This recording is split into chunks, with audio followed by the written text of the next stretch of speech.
महादेवी। जी परमेश्वर। हमें देवलोक चलना है। देवलोक? ये अचानक देवलोक जाने का निश्चय?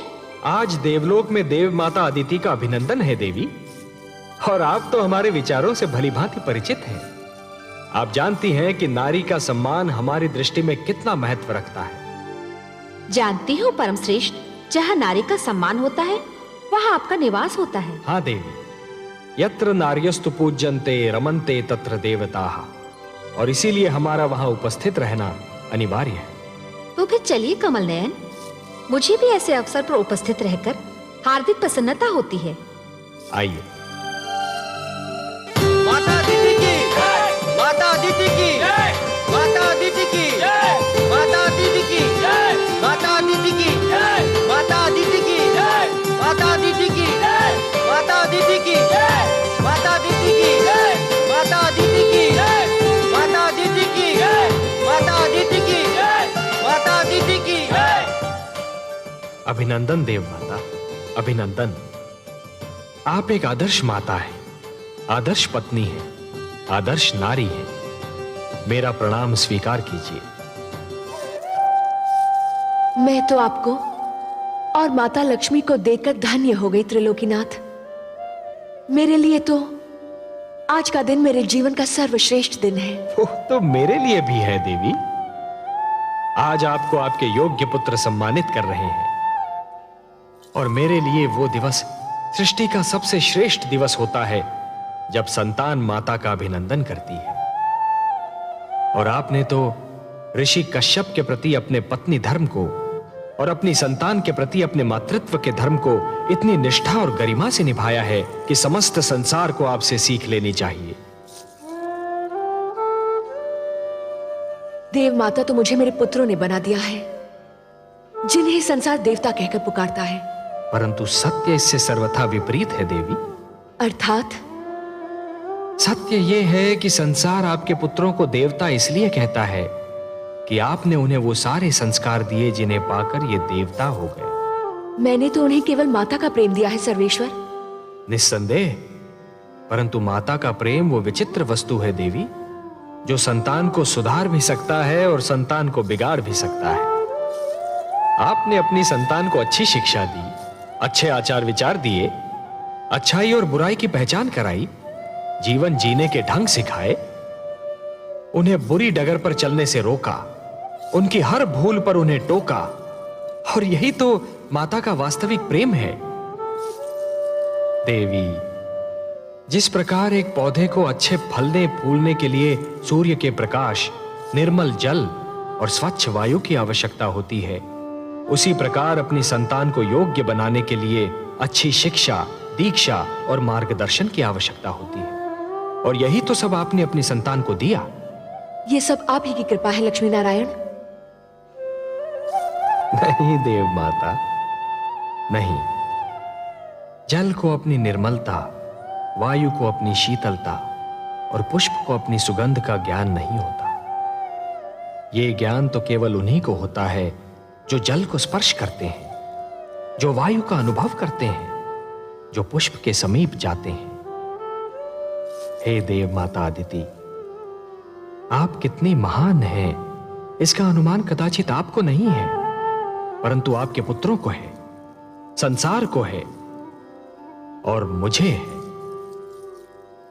बल्कि आपके मातृत्व को देखकर तो मुझ जैसा अजन्मा भी आपकी कोख से जन्म लेना चाहता है। हे त्रिलोकीनाथ, आपके सुंदर मुख से ये मधुर वाणी सुनकर मेरे हृदय की जो दशा है उसका वर्णन करने के लिए मेरे पास शब्द ही नहीं है। मेरा मन प्रसन्नता से फूला नहीं समा रहा। आपकी माता कहलाने से बड़ी उपलब्धि और क्या हो सकती है? जिसे ये स्थान मिल जाए त्रिलोक में, उसकी तुलना कोई नहीं कर सकता। तब हे देव माता अदिति, मैं आपको यह वचन देता हूं कि आपका पुत्र कहलाने का सौभाग्य अवश्य प्राप्त करूंगा। मैं धन्य हो गई त्रिलोकीनाथ। मैं उस दिन की प्रतीक्षा करूंगी। जाने की अनुमति दीजिए।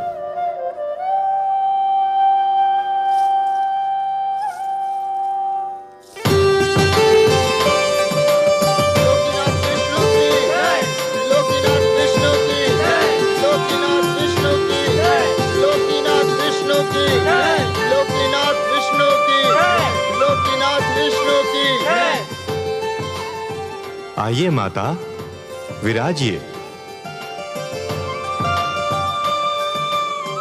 धन्यवाद पुत्रों, तुम्हारे कारण तो मुझे आज इतना महान वरदान मिल गया। पर हम तो आपको कुछ न दे सके माते। संतान से मां को और क्या चाहिए?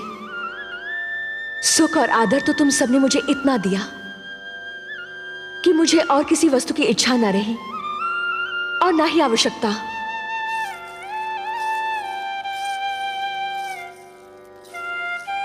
हम चाहते हैं कि हम आपकी और सेवा करें माते। हम चाहते हैं कि आप अब यहीं रहे देवलोक में। हाँ माते, अब आप यहीं रह जाइए। पुत्रों, नारी का देवलोक वही होता है जहां उसका पति निवास करता है, और मेरा देवलोक मेरी धरती है जहां मेरे पति और तुम्हारे पिता प्रतीक्षा कर रहे हैं। तुम सब तो हर पल मेरे साथ हो, क्योंकि मेरे मन में हो। मुझे भी सदैव अपने मन में रखो, मैं भी तुम्हारे साथ रहूंगी। मैं अब चलूंगी। मेरे देवता को यज्ञ के लिए मेरी प्रतीक्षा करनी पड़े, ये मेरे पत्नी धर्म के विरुद्ध है। मुझे अब चलना चाहिए।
सौभाग्यवती भव, आयुष्मती भव।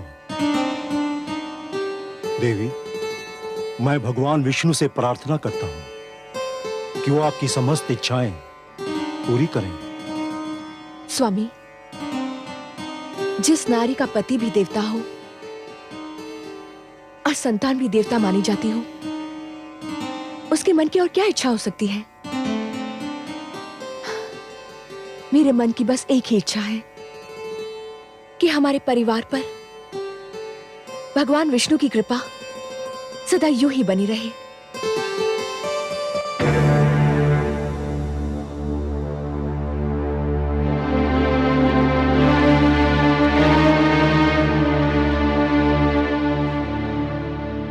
आप दोनों अब आ रही हैं, जबकि ये यज्ञ संपन्न हो चुका है।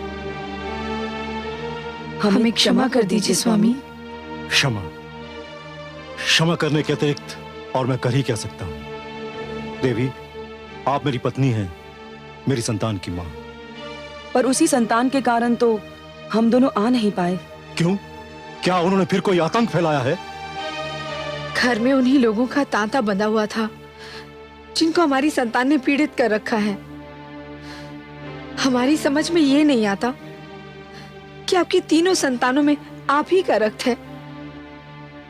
फिर ऐसा क्यों है कि देवी अदिति के पुत्र देवता कहलाते हैं और संसार मेरी संतान को असुर और देवी दनु की संतान को दानव कहकर पुकारता है? पिता का रक्त संतान का शरीर बनाता है देवी। उसका चरित्र, उसका भविष्य माता की गोद ही बनाती है। माता की गोद शिशु की प्रथम और महानतम पाठशाला होती है। संस्कारों की नींव माता की गोद में ही पड़ती है और उसी पर चरित्र का महान भवन खड़ा होता है। शिशु अपनी माता की उंगली थामकर पहला पग उठाता है और यही पहला पग उसका भविष्य निर्धारित करता है। अदिति को ही देखिए, उन्होंने अपनी संतान को वो शिक्षा दी, वो संस्कार दिए, आज उन्हें श्रेष्ठ माना जाता है, देवता कहा जाता है।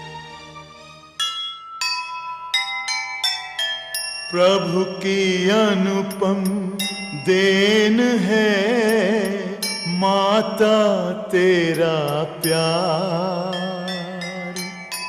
तेरी गोदी में मिले जीवन को आकार। माँ से जो शिक्षा मिले वही बने संस्कार। माता के आशीष पर गर्व करे संसार, गर्व करे संसार। और आप दोनों ने अपनी संतान की शिक्षा की ओर कोई ध्यान नहीं दिया, उन्हें कभी बुरे कर्मों से रोकने की चेष्टा नहीं की। लाड प्यार करके उन्हें इतना बिगाड़ दिया कि आज वो आपकी भी नहीं सुनते। मैं उनको नहीं, आपको दोषी समझता हूं। और देवी धनु, आपके पुत्र हयग्रीव ने धरती पर वो उत्पात मचा रखा है कि संसार उससे पीड़ित है और मैं उससे लज्जित हूं।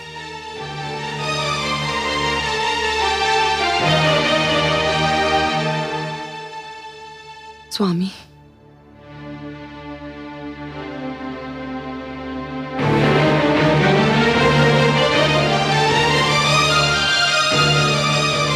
देवी अदिति, आप ही कोई उपाय बताइए कि मैं क्या करूं। हयग्रीव को समझाइए बहन कि वो हिंसा और अत्याचार का मार्ग छोड़ दे।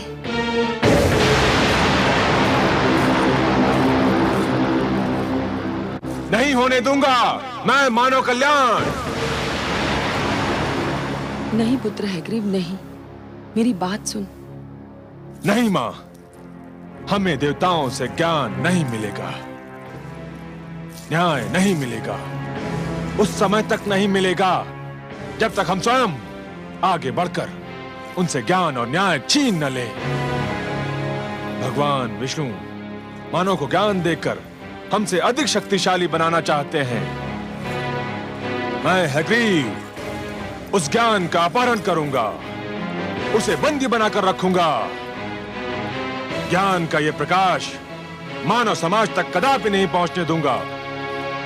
मैं भगवान विष्णु को पराजित करूंगा, देवताओं को पराजित करूंगा, समस्त मानव जाति को पराजित करूंगा। मां, हयग्रीव से आरंभ होगी दानव संस्कृति।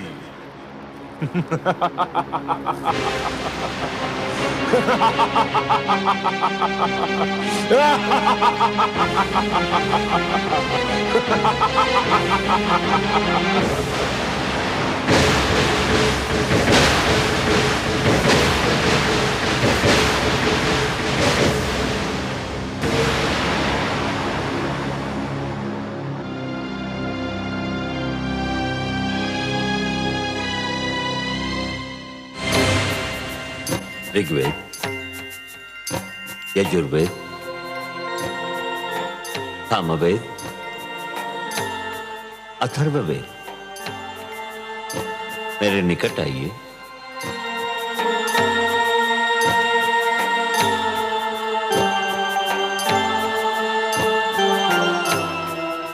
हे ब्रह्मा, आप हमें मानव लोक कब ले चलेंगे?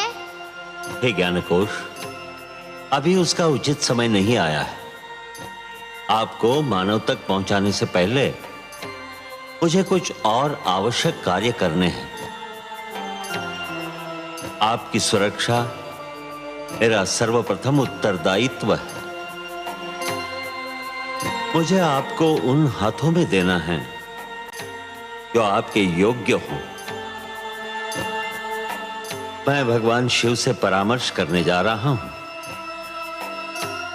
मेरे लौटने तक आप यहीं रहिए। जब तक मैं ना आऊं तब तक इस क्षेत्र से बाहर पग न धरें। मैं शीघ्र ही लौट आऊंगा। हे ब्रह्मा, हम आपके आदेश का पालन करेंगे।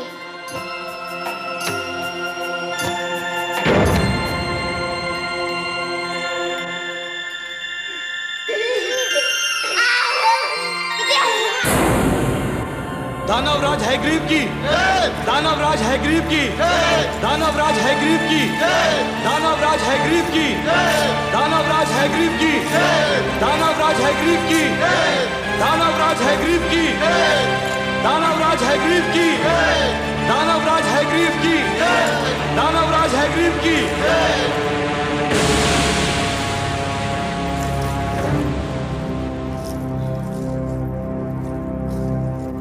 आज तुम्हें सुनाने के लिए कोई शुभ समाचार नहीं है मेरे पास।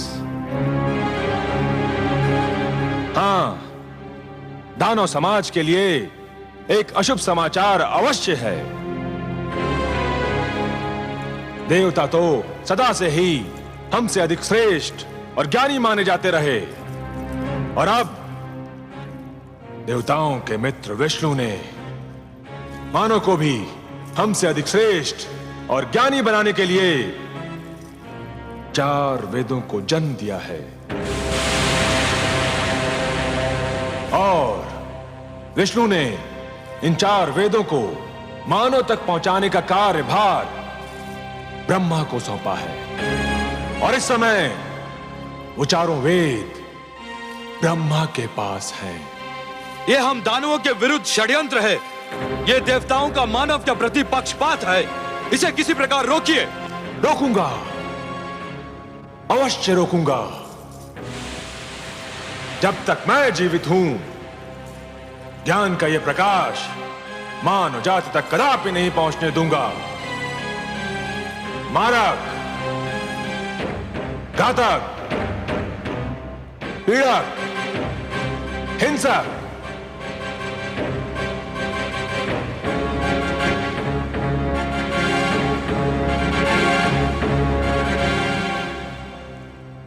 तुम चारों को अपनी शक्ति पर बड़ा गर्व है ना? आज तुम सबकी शक्ति की परीक्षा है। जाओ और ब्रह्मलोक से उन 4 बालकों को पकड़कर हमारी सभा में ले आओ। जाओ। जो आज्ञा दानवराज, आपके आदेश का पालन होगा।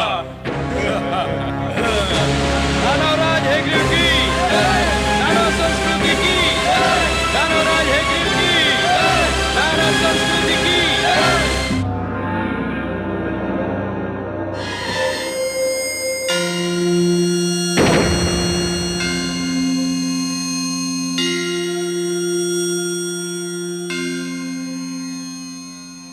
प्रणाम आदि प्रजापति ब्रह्मदेव।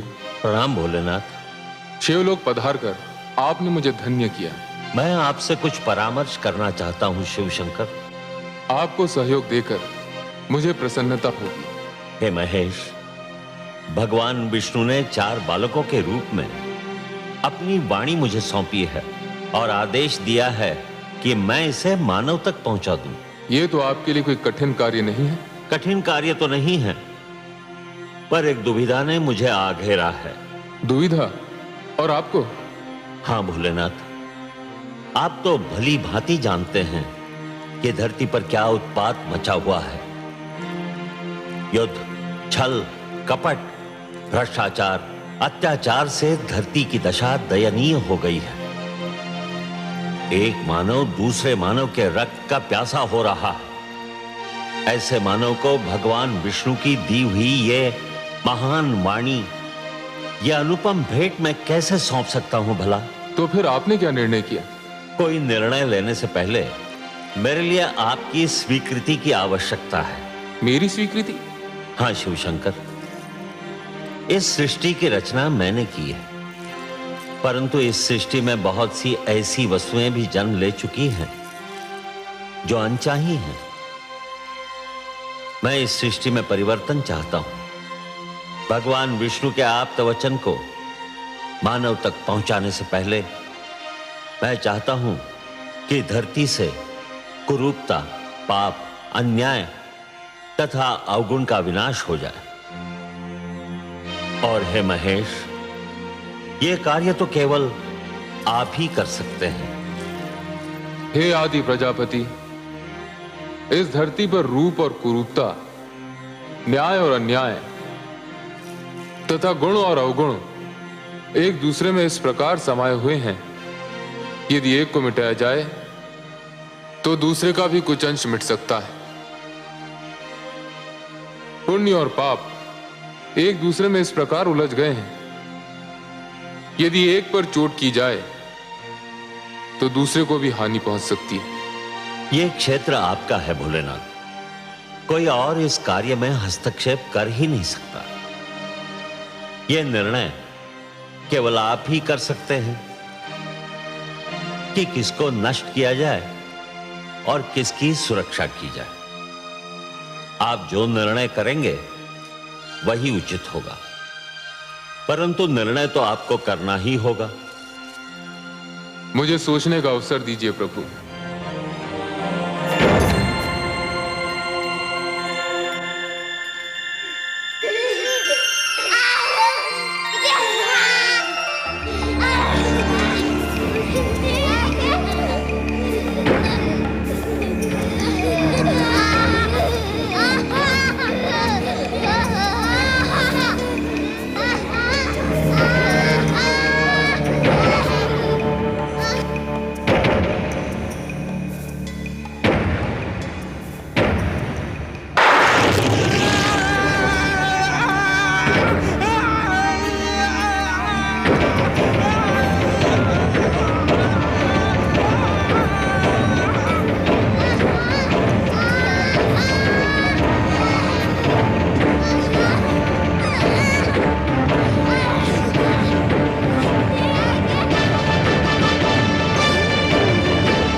क्या निर्णय है आपका भोलेनाथ?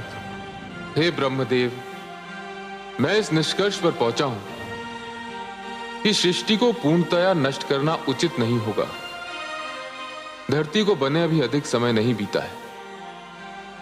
मेरे विचार में नष्ट करने के स्थान पर धरती को स्वच्छ किया जाना चाहिए। जल स्वच्छ करने का कार्य करता है।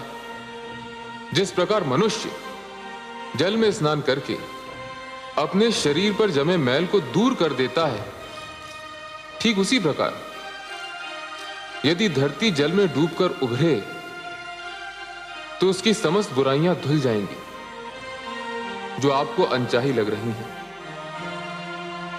परंतु धरती तो जल में डूबकर उभर आएगी, पर उस पर बसी मानव जाति का क्या होगा?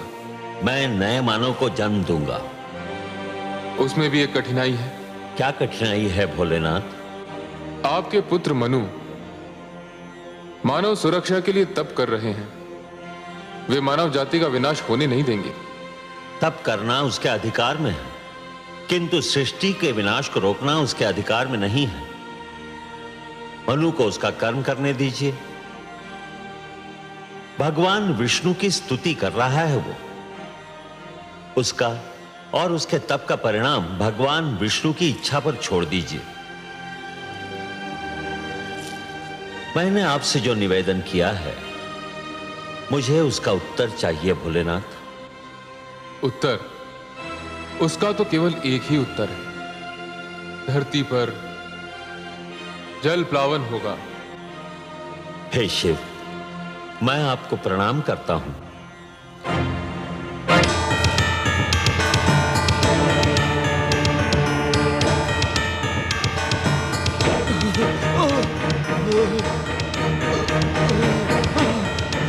दानवराज, दानवराज, हम उन बालकों का अपहरण नहीं कर सके। 3 दानव ब्रह्मलोक में मारे गए। मैं किसी प्रकार अपने प्राण बचाकर यहाँ पहुंचा हूँ। कायर, तू भी वही क्यों नहीं जलकर भस्म हो गया? मैं भी मर जाता तो ये सूचना आपको कौन देता दानवराज? सूचना समाप्त हो चुकी ना? तो फिर अब तेरा कार्य भी समाप्त हो गया। अब तुझे जीवित रहने की कोई आवश्यकता नहीं।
बालकों, मेरा चमत्कार देखना चाहते हो तो आओ, मेरे पास आओ।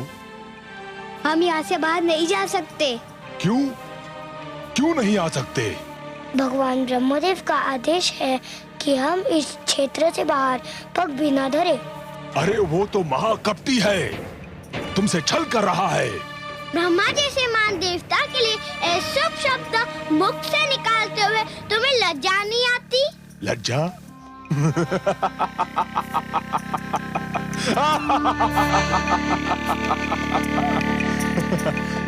उस छलिए से लज्जा? जानते हो वो कहाँ गया है? जानते हैं, वो शिवलोक गए हैं। और वहाँ क्या करने गया है? ये तो हम नहीं जानते। तुम चारों को पाकर ब्रह्मा के मन में खोट समा गया है। तुम झूठ बोलते हो। मैं सत्य कह रहा हूँ। ब्रह्मा शिव के पास ये निवेदन करने गए हैं कि वो धरती को नष्ट कर दें। किंतु क्यों? बड़े भोले हो तुम चारों, इतना भी नहीं समझते। सीधी सी बात है, धरती नष्ट हो जाएगी तो मानव भी नष्ट हो जाएगा, और मानव नष्ट हो जाएगा तो तुम चारों सदा के लिए ब्रह्मा की संपत्ति बन जाओगे, और वो तुम चारों को दास बनाकर रखेगा। हम कैसे मान ले कि तुम सच बोल रहे हो? इसीलिए तो मानव समाज ने मुझे यहाँ भेजा है कि मैं तुम चारों को ब्रह्मा के पंजे से मुक्त करा के उसके पास पहुंचा दूं जिसकी तुम धरोहर हो।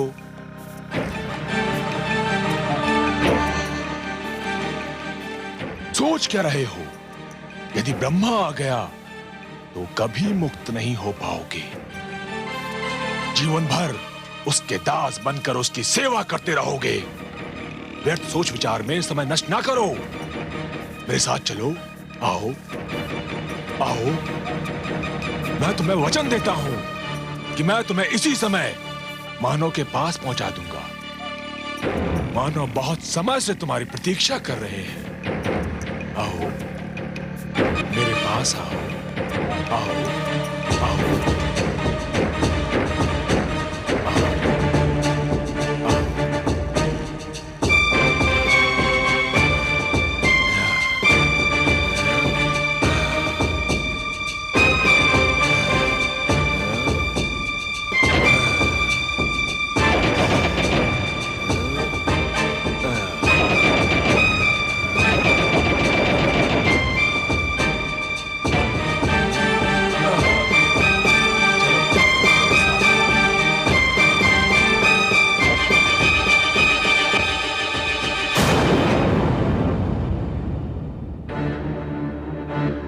ऋग्वेद, यजुर्वेद, सामवेद, अथर्ववेद, कहाँ हो तुम? कहाँ हो? सामवेद, अथर्ववेद, ऋग्वेद, यजुर्वेद, कहाँ गए तुम लोग?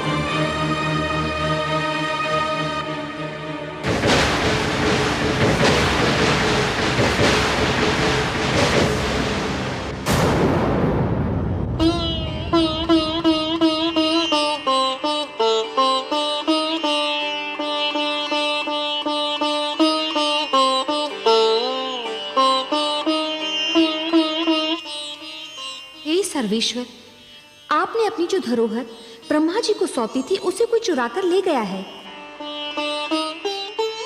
देख रहा हूं देवी। किंतु आप तो योग निद्रा में थे। आपने? ध्यानस्थ था देवी।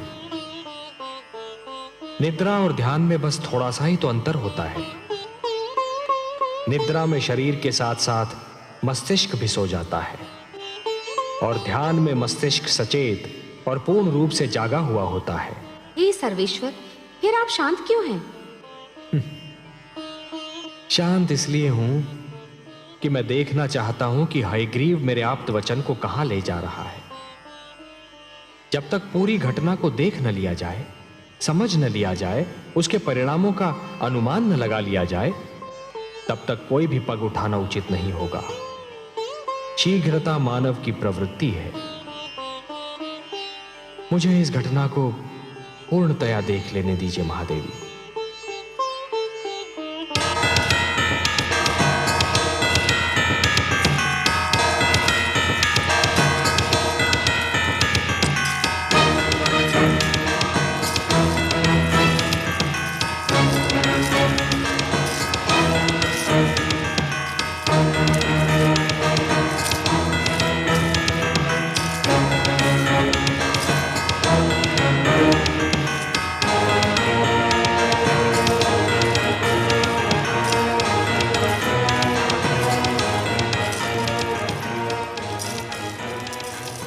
तुम कौन हो और हमें कहाँ ले आए हो? मैं अग्रीव दानव हूँ और ये मेरा भवन है और तुम चारों अब सदैव यहीं रहोगे। तुम कपटी हो। तुमने हमारे साथ छल किया। तुम्हें अपने अधिकार में लेने के लिए मैं कुछ भी कर सकता था, पर भगवान ने हमें मानव के लिए बनाया है। हम मानव कल्याण के लिए रचे गए हैं। हमें मानव के पास जाना है। अब तुम कहीं नहीं जाओगे। बड़ी कठिनाई से तुम्हें प्राप्त किया है। अब देखता हूँ मानव हमसे अधिक शक्तिशाली कैसे बनता है। तुमने हमें मुक्त नहीं किया तो भगवान विष्णु तुम्हारा सर्वनाश कर देंगे।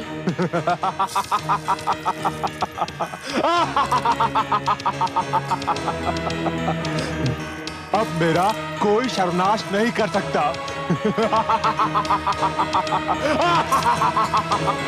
और यदि तुम में से किसी ने भी यहां से भागने का प्रयत्न किया तो तुम सबको नष्ट कर दूंगा।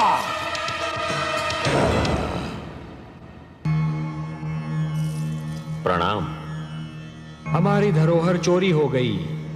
कोई हमारे वेदों को अपहरण कर ले गया। यही सूचना लेकर आए हैं ना आप ब्रह्मा जी? आपसे क्या छुपा है सर्वेश्वर? हाँ, ऐसा ही हुआ है। मैं शिवलोक गया था। मेरी अनुपस्थिति में कोई उन्हें चुरा ले गया। ये कार्य दानव हयग्रीव ने किया है। जब से देवताओं ने दानवों और असुरों पर श्रेष्ठता प्राप्त की है, तभी से वो दुष्ट द्वेष की अग्नि में जल रहे थे। अब जब उन्हें यह ज्ञात हुआ कि वेदों के कारण मानव भी उनसे श्रेष्ठ हो जाएगा, तो वो सहन नहीं कर सके। मैं हयग्रीव को ऐसा कड़ा दंड दूंगा कि वो जीवन भर भूल नहीं पाएगा। ब्रह्मा जी, वेद मेरी वाणी है। मानव कल्याण के लिए उन्हें मैंने रचा था। उसने वस्तु मेरी चुराई है और इसीलिए अपने विरुद्ध किए गए अपराध का दंड भी उसे मैं ही दूंगा। परंतु आप निश्चिंत रहिए। काग अपनी चाल बदल लेने से हंस नहीं बन जाता। विष अपना रंग बदल लेने से अमृत नहीं हो सकता। वेदों को अपने निकट रखने के उपरांत भी दानव अपनी दानवी प्रवृत्ति नहीं बदल सकते। फिर भी अपनी पवित्र वाणी को अपवित्र वातावरण में नहीं रहने दूंगा मैं। यह मेरा संकल्प है। जो संस्कारहीन है वो ज्ञान तक पहुंचकर भी अज्ञान के अंधकार से बाहर नहीं निकल सकते। हे जनार्दन, एक और विचार भी मुझे व्याकुल कर रहा है। मेरे अनुरोध पर भगवान शिव ने पृथ्वी को जलमग्न करने का निर्णय लिया है। दूसरी ओर मनु ने सृष्टि की सुरक्षा के लिए आमरण व्रत रख लिया है। धरती के जलमग्न होने में अधिक विलंब नहीं है। आपके पुत्र मनु की इच्छा और हमारा उद्देश्य एक ही है। उसकी इच्छा है मानव कल्याण और वही हमारा भी उद्देश्य है। अब महादेव के निर्णय और हमारे उद्देश्य की पूर्ति के बीच क्या होना है, यह आप हम पर छोड़ दीजिए। आप चिंता मुक्त होकर जाइए ब्रह्मलोक।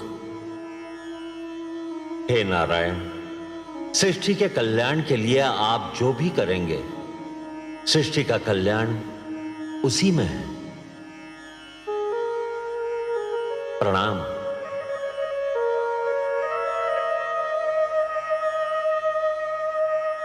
हे प्रभु, अब क्या होगा?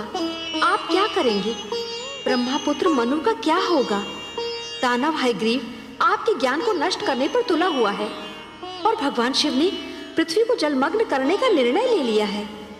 अब वही होगा देवी जो मेरा वचन है। मैं वचनबद्ध हूं कि जब भी कोई शक्ति मानवता के लिए संकट बनेगी तो मैं उसे अवश्य रोकूंगा। जिस प्रकार सूर्य अपना तेज बांटना नहीं छोड़ सकता, जिस प्रकार एक दीपक अपना प्रकाश फैलाना नहीं छोड़ सकता, उसी प्रकार मैं भी अपने वचन से मुख नहीं मोड़ सकता देवी। अब मेरे प्रथम अवतार का समय आ गया है देवी। मत्स्य अवतार, परित्राणाय साधूनां विनाशाय च दुष्कृतां धर्म संस्थापनार्थाय संभवामि युगे युगे।